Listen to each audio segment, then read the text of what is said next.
Olá, está começando mais uma edição do programa Minuto Mamãe e Bebê e a gente vai abrir o programa de hoje com umas dicas bem especiais para as mamães que vão voltar ao trabalho com a nossa médica pediatra e mãe, doutora Franciele. Bem-vinda novamente ao nosso programa. Obrigada, Mari. Então fala para nós o que você preparou de informações para a gente ajudar as mamães que nos acompanham nesse processo que gera muita angústia, muita ansiedade, que é a volta ao trabalho.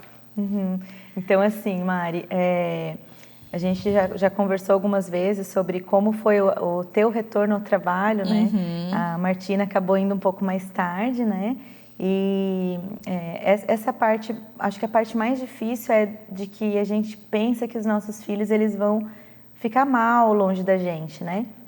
Acho que a angústia maior vai estar em cima disso. E assim, tem diversas situações. Tem licenças maternidade de 6 meses, tem de 4 meses, né? 4 meses, meu Tem Deus. mães que conseguem ficar 1 ano em casa, ou até mais, né? Algumas que abdicam do trabalho para poder cuidar dos filhos, que é bem legal também. Mas a maioria das brasileiras, né, não tem essa possibilidade. A gente tem que voltar a trabalhar. Então, assim, a principal dica que eu dou é como escolher a pessoa que vai ficar cuidando do nenê. Escolher alguém que tenha muita amorosidade, né? Alguém que possa cuidar do teu nenezinho com muito amor, com muita paciência, né? Ninguém vai cuidar do nenê como a gente cuida. Sem dúvida. Porque nós somos as mães, então ninguém é a mãe do nosso nenê, né? Mas a gente precisa encontrar alguém que possa falar uma língua parecida com a nossa, né? Então, assim, por exemplo, uma mãe que amamenta, né? Que tem vontade de manter a amamentação. Ela precisa dessas informações já antes do retorno ao trabalho para a ordenha do leite, armazenamento, oferta ao nenê, né? E a pessoa que vai cuidar do nenê, uma avó, uma tia, uma vizinha, uma babá, ou a própria escolinha, né? Precisa falar uma língua parecida. Então, a oferta de bicos artificiais é contraindicado nesse momento, né? A gente sabe da confusão de bicos e desmame, né? Isso, a chance de desmame é muito grande, né? Mas se não existe a confusão de bicos e essa mãe mantém a livre demanda quando está em casa, a chance do nenê manter a amamentação por muito tempo é enorme. As pessoas associam muito a volta ao trabalho e o desmame. Sim. Porque, mesmo eu ordenhando, porque a gente sabe que ordenhar cansa, às vezes a pessoa passa o dia inteiro trabalhando, daí chega em casa, vai dar o peito, tem que ordenhar para outro dia também, então também é interessante já ter um estoque antes de voltar a trabalhar. Então, por isso que é legal a gente ter essas informações para a gente ir se preparando, porque o que acontece? Quando a gente já começa a pensar, já vem um monte de preocupação. E esse sentimento, essa ansiedade, só atrapalha. Então, quando a gente se acalma, não, peraí, com 4 meses, com 6 meses eu vou voltar. A ansiedade não vai contribuir. Eu preciso de informação e me programar e me organizar para isso. Então, não necessariamente a mãe que volta a trabalhar vai ter um bebê que vai largar o peito. Você é um exemplo. Nenhuma das duas, né? As duas seguiram. Isso.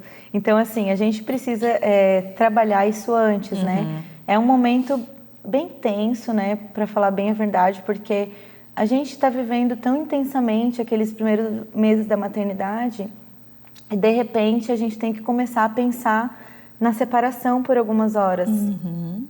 Isso não é fácil, nunca vai ser fácil para nenhuma mãe. Em nenhuma fase. Em nenhuma fase. Pode ser mãe de 10ª viagem, que não vai ser fácil. E a criança pode ter meses, anos. Sim. Um exemplo é quando os filhos mais velhos saem para trabalhar e as mães sofrem também. Então, qualquer separação, em qualquer idade, vai afetar a gente, né? Sim.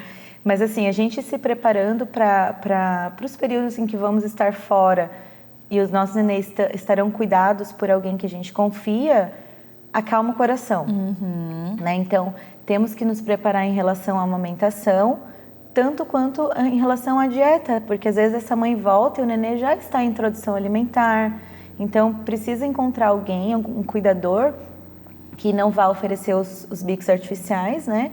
E que vá fazer a rotina da criança de acordo com o que os pais querem, né? Com certeza. Que eles fazem em casa já. Então, para isso, a gente precisa de bastante conversa, bastante ajuste, né?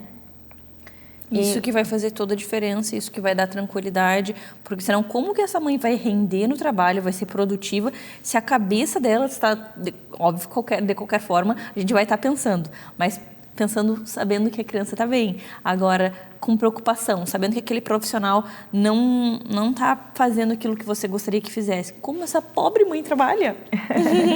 É difícil. A cabeça, na verdade, pode estar com a pessoa mais confiável do mundo, a cabeça vai sempre estar no nenê.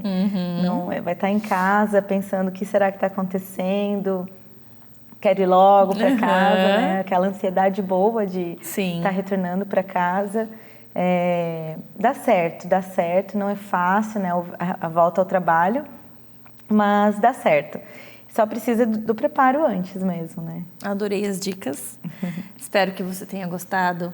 Se você estiver nesse período, se você já estiver se programando para voltar ao trabalho, organiza tudo certinho, procura um profissional que bata, sabe? Que você olhe no olho e você veja que tem amor. Isso daí já vai te tranquilizar muito. Que bom que você encontrou e que todas as mães consigam encontrar, que tenham rede de apoio, uma avó, uma babá, ou que consiga conciliar com o marido para os nossos bebês estarem bem cuidados e essas mães trabalhando bem também, né, Fran? É, isso aí.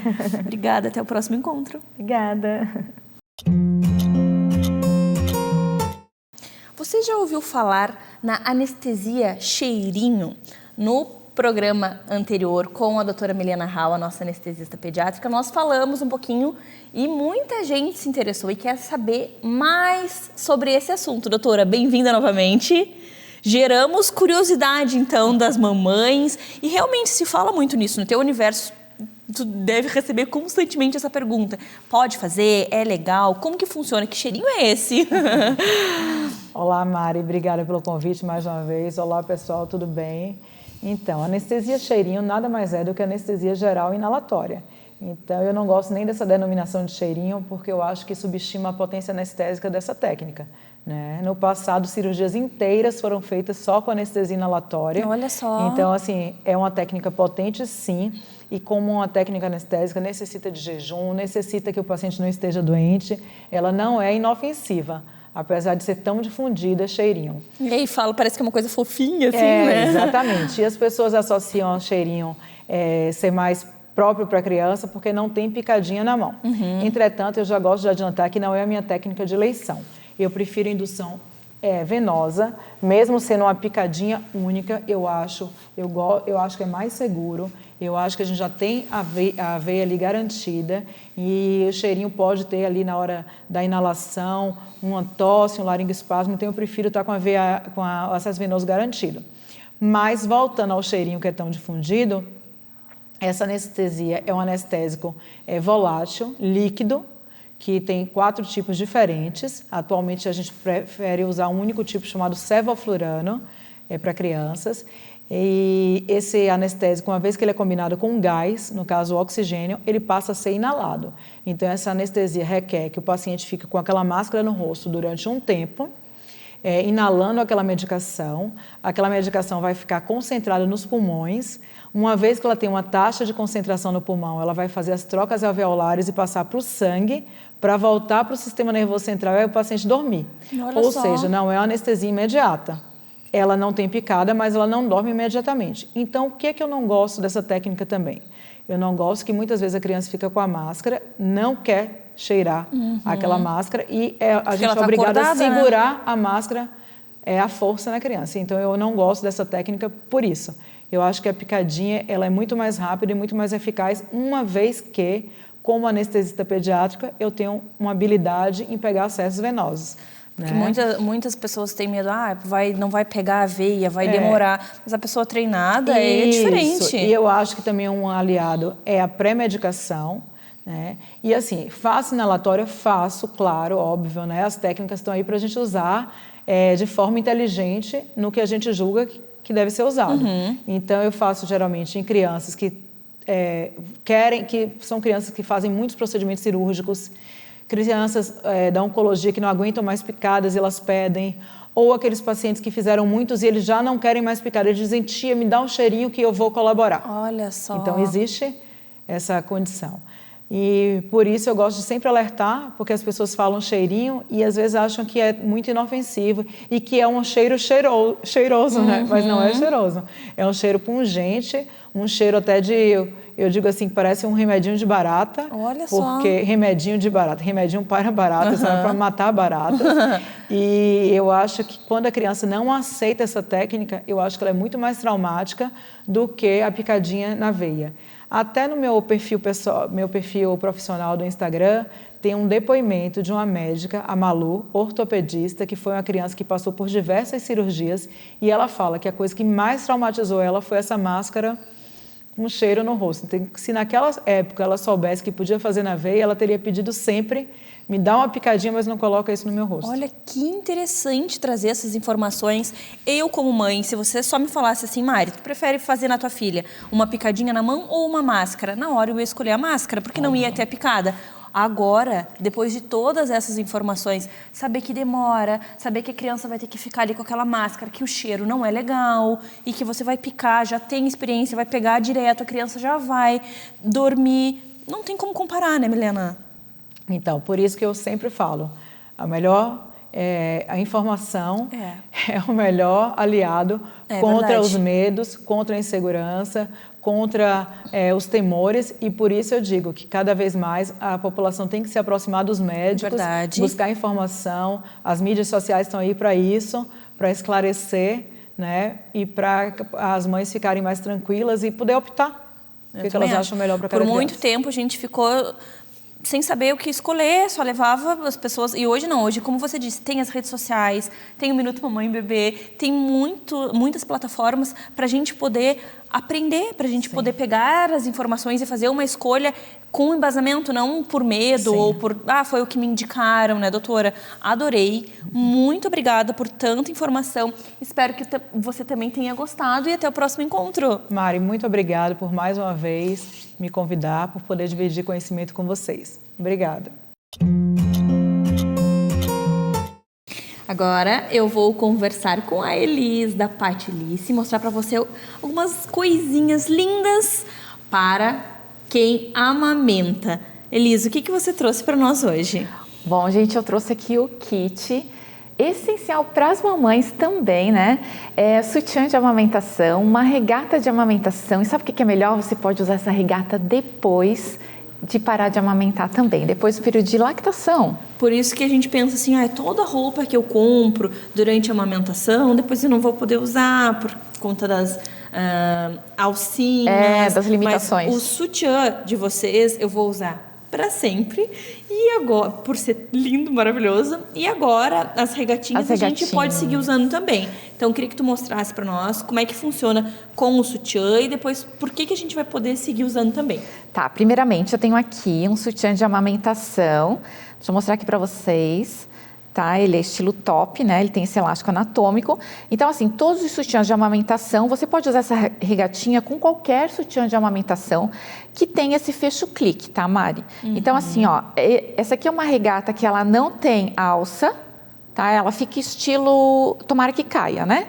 Então, assim, a sustentação dela fica toda por conta do sutiã. Aqui a gente coloca esse fecho-clique aqui dentro, engatou, engata aqui na parte interna do sutiã. A alça que vai sustentar essa regata, tá? Atrás, ela vai ficar assim, Atrás ela vai ficar assim, tá? Que linda! Então, assim, ela sustenta bastante. Ela é bem legal, assim, para você usar com blazer, né? No verão também vai lá, só tira. Ou se quiser usar só ela, fica super legal também. Dá para usar, no caso, aqui com sutiã preto, né? Que daí fica a mesma cor, né? Claro. E aqui... você tem mais cor da regatinha ou ela é só preta? Não, eu tenho preta e branca no momento, tá? Então, assim, o que a gente pensou? Em fazer essas alças aqui. Essas alças você pode depois costurá-las aqui à mão mesmo, ou vai em qualquer costureira, né? Que ela passa a máquina reta, é muito tranquilo. E essa alça aqui, aí você vai substituir, em vez de usar o sutiã, usa a alça. tá? Daí ela vai ficar assim, ó. E aí tu não perde a regatinha. Não perde a regatinha e não tem mais desculpa para dizer eu não vou andar bem vestida durante esse período porque eu não vou aproveitar. Verdade. Viu? Olha que legal. Porque assim, quando eu adquiri os sutiãs, eu tinha só camisetas e roupas que não eram próprias para amamentação. Aí e tem que adianta levantar, você tira ali o sutiã, mas você tem que levantar a roupa no inverno. Que tu levanta um monte de camada de roupa. Então, assim, é bem difícil. Eu sou super a favor de roupas para amamentação, porque, por exemplo, roupa quentinha, um pijaminha, eu mandei cortar todos os meus, colocar botãozinho, porque é difícil de encontrar, Melhor, né, Elias? Imagina, é bem difícil. Uma peça bonita também é mais difícil ainda. É confortável, bonita, com e tem que ser funcional também. Exatamente. Tem que ser funcional. E é isso que eu sinto, assim, que vocês propõem para nós. Pra gente, as camisolas de vocês são peças incríveis, porque eu também tinha camisolinha, só que era... Tinha que usar sutiã por baixo, no mínimo. Exatamente, colocava o sutiã por baixo e a gola era aqui, e daí tinha que levantar. Ou quando a gola era, assim, um V, aí, às vezes... baixar ela demais não dava na alça. Daí já fica às vezes assim, né, com alguma limitação de movimento. Muito limitado. Já tá com o bebê, às vezes na cesárea, aquela dor. É muito difícil. Então, assim, a camisolinha de vocês não... Isso que eu achei sensacional. Não precisa estar com o sutiã embaixo, porque ela já é um sutiãzinho. Ela é o mesmo sutiã, a única diferença é que ela tem saia. É exatamente igual o sutiã. E aí a camisola não marca no corpo. Porque, poxa, a gente acabou de ganhar bebê, a gente não tá magrinha, com aquele shape, né, maravilhoso. E daí ela é soltinha, não marca uma celulite, uma gordurinha. O peito fica bem seguro, fica bonito. Fica lindo. Sensacional. E vocês também fizeram pijaminhas. Então, vocês estão sempre pensando no conforto e no bem-estar das mães, né? Com certeza, isso é muito importante, né? E vocês têm novidades, vocês têm planos, o que vocês pensam em fazer, em trazer de novo agora para o verão? Olha, a gente está já organizando a nova coleção, a gente vai ter bastante novidade aí no ar, tá? Ainda estamos assim, a gente está com um novo projeto, não posso falar que ainda, porque está em andamento, mas vamos bater asas para um lugar bem longe daqui também. Olha só que legal! Vamos ultrapassar fronteiras. Olha, estamos curiosas. As mamães das fronteiras vizinhas estão curiosas. Querida, obrigada por trazer tanta coisa linda para nós, por sempre pensar nas mulheres, por ajudar nesse momento tão frágil da vida da gente, que é o puerpério, que é essa questão da amamentação. Mexe tanto com o emocional, né? Mexe muito com o emocional. A autoestima da gente, às vezes, vai lá pro chão. E vocês trabalham muito nisso, sabe? E eu tenho uma gratidão enorme, porque... assim como foi muito bom para mim, é bom para tantas outras mães. Então, eu tenho só gratidão por vocês. E é tão gostoso ver o sorriso, né, no rosto de uma mulher, do marido, da sogra, que diz, poxa, minha nora agora é outra pessoa. É tão gostoso trabalhar, né, para o bem-estar da outra pessoa. É verdade. Adorei, adoro os produtos de vocês. Desejo muito sucesso nesses novos planos. Obrigada. E vem contando tudo para nós, para a gente dividir com as mamães que nos acompanham, né? Pode deixar, vou sim. Até o próximo encontro. Obrigada, até o próximo, gente. Agora nós vamos falar sobre uma novidade deliciosa que eu amo de paixão. Como uma boa jornalista e apaixonada por leitura, eu tenho aqui em mãos algo que a doutora Sabrina Aroucha, nossa nefrologista pediátrica, bem-vinda novamente ao nosso programa. Oi, Mari. Vai Estou muito feliz de te então mostrar essa preciosidade, né, que a gente já teve o pré-lançamento lá no meu Instagram, o pessoal já deve estar sabendo, mas agora estou trazendo aqui para o Minuto Mamãe Bebê em Mãos. Que delícia! Esse presente, né, que 2020 me deu e em 2021 estou concretizando. Que legal! E me conta, é um livro escrito por você e pela Annelise. Me conta um pouquinho. Sim, então, eu e a Annelise, nós nos encontramos num curso de capacitação de educação infantil, que se chama Kid Coach.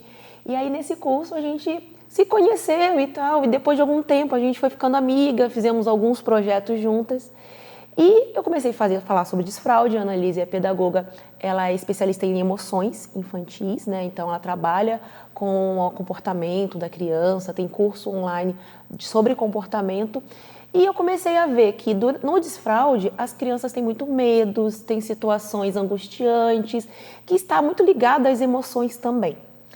E aí, no final do ano passado, em 2020, era depois do Natal, ou seja, quase ali na finaleira do ano. Um dia eu acordei e falei, poxa, tem um livro que fale sobre o desfraude do cocô e sobre emoções, seria bem legal, né? Meu livro infantil também não é difícil de escrever, é uma história. Aí comecei a pensar mais ou menos, aí acordei e falei, Anne, vamos fazer a última tarefa de 2020, escrever um livro. Ela, tu tá doida? Aí ela, tu tá doida? Eu falei, não, vamos fazer, vamos para ontem, então vamos fazer uma reunião online e vamos fazer. E aí a gente começou a falar sobre ideias, podia ser isso, aquilo outro, uma menina que tá desfraudando e tal. E a gente começou a escrever. Ai, meu Deus! Eu acho que foi assim, uma tarde a gente estruturou o grosso da história. Olha só. E aí depois a gente só ficou refinando, né? Uma escreve mais um pouquinho, manda para outra, e aí ficamos refinando. Antes de acabar o ano de 2020, a história estava pronta no Word. Meu Deus, que sensacional! É porque já estava dentro, né? Sim, a gente já tinha feito lives juntas sobre medos e desfraude, já tínhamos feito algumas coisas, mas nada tão assim pontual e grandioso, né? Uhum. Então, escrevemos e deixamos lá no Docs, né, do Gmail. Uhum. Aí, quando deu mais ou menos em fevereiro, março, a gente decidiu também cada uma fazer o seu curso online. Eu tenho um curso online de desfraude, ela o curso online dela de educação infantil. E aí eu falei, por que não já concretizar o livro? Já vamos ver quem pode fazer a arte, né? Já botar em prática o que está ali no Word. Uhum. Aí eu conversei com a Mila, que é a desenhista que fez o Kaique, né? Que é o nosso mascote da clínica. Uhum. E o Kaique ficou muito lindinho, eu adoro os traços que a Mila faz. E eu conversei com a Mila, falei, Mila, faz um orçamento pra gente ver como sairia o livro e tal, fazer toda a ilustração, porque você é maravilhosa desenhando. Aí a Mila topou a ideia, passou e tudo, a gente já começou a estruturar o livro. E em agosto a gente fez o pré-lançamento. Então, em agosto tivemos o pré-lançamento, a gente já está vendendo os livros, né? Se vocês quiserem adquirir o livro, é só ir lá no meu Instagram, que tem todo o link para adquirir esse livro. E é isso, agora está às mãos, já está aí essa preciosidade. Que coisa mais linda, me conta um pouco sobre essa história. Então, da Valentina. Isso. A Valentina é uma menina que é muito esperta, né? Uma menina que sabe de tudo. Mas a Valentina, ela já desfraudou do xixi, então ela já faz o xixi no banheiro, tudo certinho, mas o cocô ela faz no vaso e não faz. E ela tem um segredo, ela tem um probleminha ali nesse desfraude do cocô, que é um segredo, é um mistério que a gente vai desvendar no livro, sobre esse desfraude do cocô. Qual é o diferencial, Mari, desse livro para os demais? Nós temos a história lúdica, o conto da Valentina, o que aconteceu com ela, qual é o segredo que ela tem ali, né, que a gente vai desvendar na história. Mas no final, até vou te pedir para você ir lá nas últimas páginas, tem dicas para a família. Então tem a dica da tia Ana. A tia Ana é a personagem do livro que a gente colocou como se fosse a Annelise Kowalski aqui, ó, mais uma anterior. Isso, que é a tia Ana. Ali tem a Annelise, né, desenhada como se fosse um avatar da Annelise. Então a tia Ana representa a Annelise. E tem a doutora Bey, que é a minha representação. Eu coloquei Bey porque eu lembrei da doutora Bailey do Grey's Anatomy e a Beyoncé, que também eu gosto, então eu botei doutora Bey. Então tem a tia Ana, que é a Anne, e a doutora Bey, que sou eu, dentro do livro. Legal, Sabrina. A gente vê muitas pessoas falando, na próxima ao desfraude, lê um livro para criança e onde acha? Exato. Que tipo de livro? Meu Deus, ilustrando isso. E você fez esse livro maravilhoso com a Annelise. Olha, sensacional, estou apaixonada. Parabéns. Desejo que muitas famílias tenham acesso a esse conteúdo. Tenho certeza que de forma lúdica vai ajudar bastante essas famílias. Interessante também os professores terem nas escolas. Já estou cheia de ideias aqui. Sim, com certeza. Parabéns, e a gente botou querida. dicas de tem que colocar o assento redutor, o banquinho, como vai ajudar. Então, tem dicas práticas também para os pais. Então, a gente pegou o lúdico junto com dicas para os adultos. Então, vai ajudar as crianças e os adultos também nesse processo que é muito importante para as famílias. Sensacional, parabéns. Obrigada. Sucesso e obrigada por dividir aqui conosco. Obrigada, Mari, mais uma vez. Agora a gente vai falar um pouquinho sobre os marcos do desenvolvimento da criança de 0 a 1 ano de idade com a Jéssica da Crescer. Bem-vinda novamente. Obrigada, Mari. Você trouxe o Theo para nos ajudar a ilustrar e mostrar para quem está nos acompanhando esses marcos, né? Isso. É melhor, porque daí as mães podem ir fazendo em casa. Ótimo. E ele está aqui justamente para isso. Adorei. Mostra para nós, então, quais são esses marcos. Fala um pouquinho para nós. Tá, então é assim, Mari. Os marcos, eles são importantes para as mães poderem ter um acompanhamento dos seus bebês, né? A gente sabe que acontece várias coisas da criança no primeiro ano de vida dela. São marcos muito importantes, né? Para a gente poder acompanhar. Então, existem alguns, que nem no 3º mês, no 6º mês, no 9º mês e 1 ano, que são os marcos, assim, os principais, né? Então, é importante a gente saber para acompanhar o nosso bebê dentro de casa, né? Então, a criança, 1º mês, nasceu, recém-nascido, é mais aquela posição de flexão, é aquela posição de útero, né? Então, a criança, ela precisa disso, ela precisa do colo, ela precisa do abraço. Então, é muito normal eles ficarem nessa posição durante esse 1º mês de vida, né? A partir do 3º mês, a criança já consegue ficar de barriguinha para baixo, ela já consegue apoiar os seus bracinhos e ela já começa a querer levantar a cabecinha. Então, ela levanta a cabeça, olha para um ladinho, olha para o outro e volta. Porque ela ainda não tem um controle total, né? Mas ela já demonstra esse interesse, né? Então, é importante estar acompanhando. Se essa criança que está no 3º mês fica nessa posição, a criança ela precisa ficar de barriguinha para baixo, porque ela começa a vencer a gravidade. Então, a gente começa a fortalecer toda essa parte do corpinho dela para ela conseguir atingindo os próximos marcos. Olha só que né? interessante. Então, é uma dica já para as mamães que as crianças têm 3 meses já deixar. Na verdade, as crianças já devem ficar de barriguinha para baixo bem logo de recém-nascido mesmo. Só. Foi para casa, daí uns 15 dias já vamos colocar essas crianças de barriguinha para baixo. É muito importante essa posição. Só que assim, sempre em vigia, Lógico. né? É muito importante. Não é uma posição indicada, deixou ali, vou fazer alguma coisa. Não, sempre por perto, né? Entendi. E aí, depois do 3º mês, falando um pouquinho do 6º mês, ela já começa a rolar. Então, ela rola para um lado, volta, rola para o outro, já consegue fazer um apoio, já consegue pegar alguma coisinha aqui na frente. Então, ela já começa a ter interesses, né? Isso é muito característico do 6º mês da criança, né? Então, e ela já começa a sentar também, né? No 6º mês, ela já senta. Ela já tem, ainda não tem um controle total, né? Mas ela já consegue ficar sentada sem o apoio, as mãozinhas já ficam aqui na frente. Então, já é uma criança mais ativa. Eu digo que nessa fase a gente já consegue interagir mais com a Sim, criança. A criança já tá dando risada pra você, já tá pegando as coisas, já tá brincando com você. Já é aquela fase gostosinha de interação, né? né? Verdade. E no 9º mês, muitas crianças já estão engatinhando, mas não significa que todas vão engatinhar, né? Tem crianças que engatinham antes, tem crianças que engatinham depois, e isso não quer dizer que tem alguma coisa errada, né? Mas é bom a gente saber que a partir desse mês ela já pode, pra gente já ficar de olho, né? Então, é uma criança que engatinha, é uma criança que já sentada, já consegue ir para um lado, volta, vai para o outro, já brinca de jogar a bola para você ir receber. Então, já é uma criança assim mais independente. E a cozinha nesse mês é o melhor lugar para criança. As gavetas da cozinha os melhores lugares.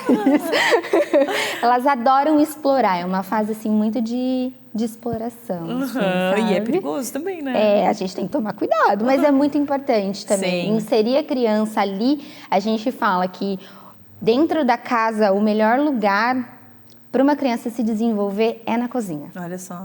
É na cozinha. E pensando na criança de 1 ano, já é uma criança que levanta sozinha, que já tá andando na lateral, já tá segurando em cima das coisas, já é aquela criança que já tá tocando terror dentro de casa, né? Tirando tudo de lugar, Tudo trocando do lugar, sim. E assim, Mari, às vezes as pessoas falam, né? Ah, mas ele ainda não tá andando, né? 1 ano. Então, 1 ano, não necessariamente que ela já vai estar andando para frente. 1 ano, eles começam muito a andar na lateral, segurando nas coisas, porque eles estão preparando a musculatura para o caminhar sozinho. Eles ainda estão treinando a fase de equilíbrio, tudo, mas não se prendam a isso, assim. Se ele Porque ainda não está andando, tá. Quando a gente pensa nesses marcos, a gente fica acompanhando ele na tabelinha, né? Sim. 3 meses isso, 6 meses aquilo. Aí, se a criança não faz aquilo, a gente entra em parafusos e fica em desespero. Sim, mas é o que eu falei. São marcos para a gente ir acompanhando. Não quer dizer que ela vá fazer dentro daquele mês, né? Tem crianças que demoram um pouquinho mais, que demoram um pouquinho menos.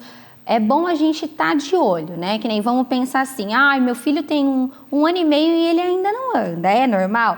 Aí já não é mais normal. 1 ano e meio já é um tempo muito grande, então alguma coisa está acontecendo aí, precisa investigar.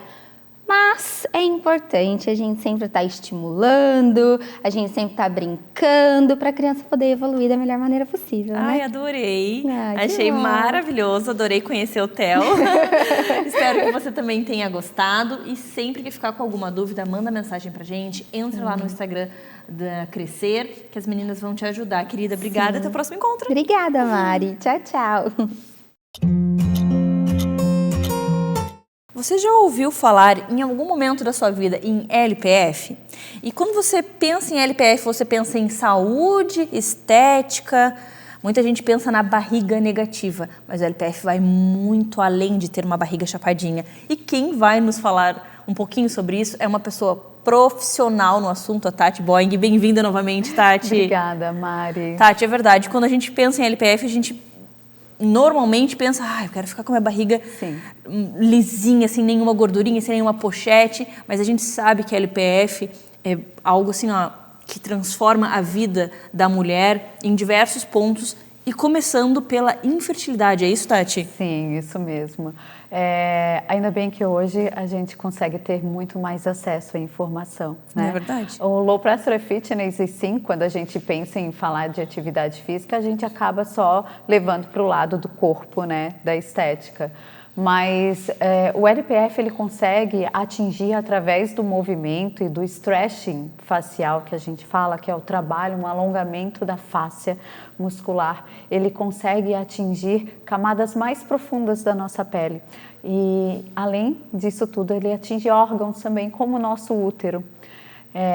O que acontece, né, devido à alimentação, devido a problemas genéticos, sim, devido a falta de atividade física, o sedentarismo, N fatores. A gente hoje tem muitas questões, muitas mulheres que estão com problemas de infertilidade, por sono, estresse, várias questões. O LPF, ele então trabalha retirando até a pressão que tem em cima desses órgãos, como o nosso útero, que às vezes a gente não se dá conta, tem uma pressão excessiva e não chega circulação sanguínea suficiente naquela região. E pode ser por todos esses fatores que eu já falei antes, como também por emoções. Por que por emoções? Porque no LPF a gente trabalha a fáscia muscular. E a fáscia muscular, não só a fáscia, o sistema facial, ele está presente em todo o nosso corpo. Esse sistema facial ele é ricamente inervado pelo nosso sistema nervoso autônomo. E o sistema nervoso autônomo ele tem respostas a partir das nossas emoções. Então, eu observo alguma coisa, eu gero um pensamento, daquele pensamento eu tenho uma emoção que gera uma reação química no meu corpo. E aí, dependendo daquilo como eu observei, se for algo bom ou algo ruim, pode bloquear sangue naquela passagem de sangue mesmo. Olha naquelas só. Regiões. É uma tensão, às vezes a gente fala muito de tensão muscular, mas também tem tensão nos nossos órgãos, porque todo o nosso corpo ele é composto completamente ligado, não tem nenhuma parte separada. Às vezes a gente pensa em corpo, em mente, em cabeça, né? Divide o nosso corpo, a gente divide por nome, mas ele é completamente conectado. Então o LPF ele trabalha melhorando o fluxo sanguíneo, tirando pressão nessas regiões, tratando também de emoções que podem aí ter alguma coisa a ver com essa doença, ter evoluído para esse tipo de doença. Claro, pode ser por ordens genéticas, mas a gente consegue sim amenizar muito os sintomas. E mais, né? A questão da infertilidade, claro que tem, sem desmerecer o trabalho, né, de medicina, nutricionistas. Lógico. É importantíssimo até o acompanhamento, o movimento sozinho não faz milagre, a gente Sem realmente dúvida. precisa de uma mudança de estilo de vida. E o LPF ele tem apresentado muitos resultados positivos quando mulheres buscam para tentativa de gestação. Olha, que interessante. Eu tenho tido várias alunas que eu até falo, olha, gente, toma cuidado que engravida. Hein? Olha só! Sim, por conta desse fluxo sanguíneo mesmo, dessa movimentação, de tirar ali até emoções que estavam presas naquela parte do corpo e que muitas vezes as mulheres nem se deram conta. Sensacional, Tati. Quando a gente fala que vai bem além... Muito além da barriga negativa. É verdade. Muito além. É que, infelizmente, o Brasil é o país da estética, né? E o marketing do LPF ficou muito preso no... menos 12 centímetros de cintura. A gente tem isso, mas a gente tem muito além disso. É saúde. A gente falou também um pouquinho a respeito do intestino. Sim, o intestino também. Da mesma forma que ele trabalha mobilizando o sistema facial e fazendo essa massagem no nosso útero, a gente também tem algumas posturas no LPF que nós promovemos essa massagem mais profunda no intestino. E aí é tipo milagre mesmo. Você faz o LPF, no outro dia você já vai no banheiro normalmente, sem nenhum tipo de uso de remédio. É só normalizando mesmo a questão da homeostase e o equilíbrio do nosso corpo, do nosso organismo. As pessoas fazendo lavagem, tendo que se submeter a diversos tipos de medicamento, sendo que 5 minutos por dia... O movimento do corpo. O nosso corpo, a gente não nasceu para ficar parado. Nós nascemos para ficar em movimento. E o nosso corpo ele não está conseguindo acompanhar a evolução da tecnologia. É claro que a gente iria pagar de alguma forma, né? Com essa má alimentação, com esse sedentarismo em excesso. Então, se você já consegue observar isso, observar suas emoções, observar a sua alimentação e colocar ainda movimento consciente na sua vida, tudo muda e aí tudo volta a funcionar como deveria estar funcionando. Sensacional, Tati. Tu tens um curso.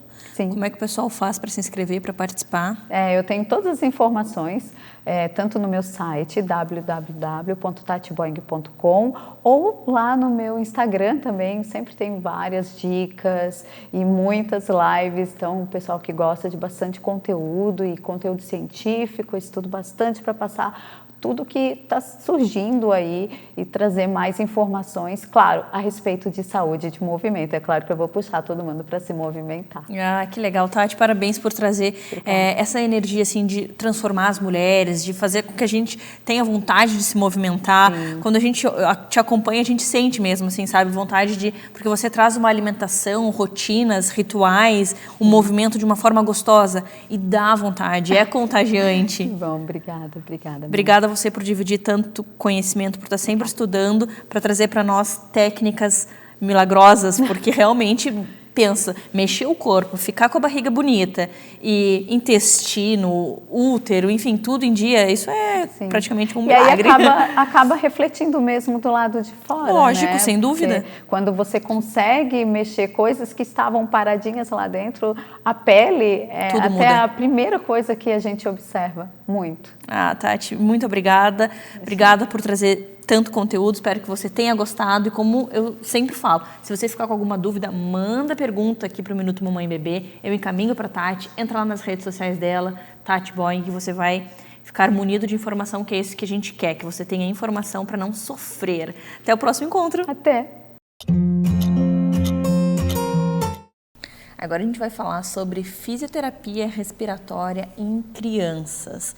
com a nossa fisioterapeuta infantil, claro, a Keller. Oi, Mari. Bem-vinda novamente. Obrigada. Que legal esse tema. Achei bem interessante, porque realmente crianças apresentam muitas dificuldades na respiração. Por que é tão comum em crianças, Keller?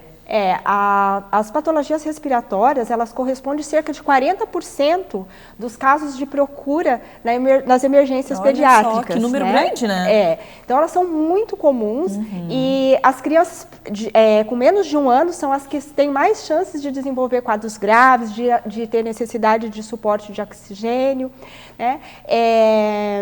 Hoje a gente percebe um grande aumento dessas patologias respiratórias e isso se deve também à resistência dos micro-organismos que causam essas doenças, né? Porque eles sofrem mutações e vão ficando mais resistentes, né? As nossas condições climáticas, também, que nosso clima tem mudado muito, com muita frequência, a poluição, que sempre aumenta, né? E também alguns fatores anatômicos da própria anatomia infantil. As crianças, elas têm o calibre das vias aéreas menor e isso dificulta um pouco a passagem do ar, né? Elas também apresentam uma caixa torácica mais complacente, mais molinha e também nós adultos, nós temos as nossas costelas em formato oblíquo e as das crianças, elas são em formatos mais horizontalizado.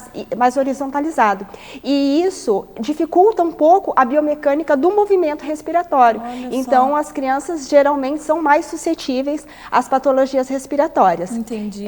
E também as crianças que nasceram prematuras, que passaram por internações no período neonatal, que nasceram com algum tipo de transtorno respiratório, alguma dificuldade respiratória, essas crianças também geralmente têm mais chances de desenvolver alguns problemas respiratórios futuros, algumas doenças crônicas, né, como asma, bronquite, ou ter uma imunidade mais baixa e estar um pouco mais suscetíveis às condições climáticas, às nossas alterações, né, e aí ter mais quadros de gripe e de infecções virais. Entendi. E aí como que a fisioterapia pode ajudar essas crianças e tudo isso que você nos falou? A fisioterapia pode ajudar, porque a gente já percebeu que a anatomia, o clima, tudo... Sim, a fisioterapia vem para colaborar, né? O principal objetivo da fisioterapia respiratória é promover uma respiração mais tranquila, com menos desconforto, né? Com menos esforço respiratório,